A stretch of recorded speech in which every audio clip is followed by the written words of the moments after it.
Yeah, I think obviously it's my first game playing in an Asian tournament like this, so it's definitely different to the ISL, the games that I played there. So we all know we're not in any illusion about the strength of the opposition that we will face.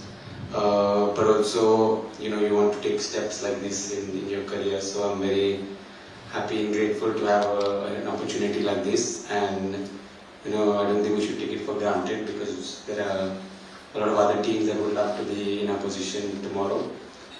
So yeah, for me personally, it's a good milestone, and I hope to give my best and test myself against players that are of bigger opposition. Sorry, what is your second question? How about the fans? Yeah. No, I think the advantage we have playing here is that they are 12th man. We felt it against Al-Seeb as well. The last 10 minutes where we were defending, when they were really attacking and pushing us. The fans help in moments like that to give extra.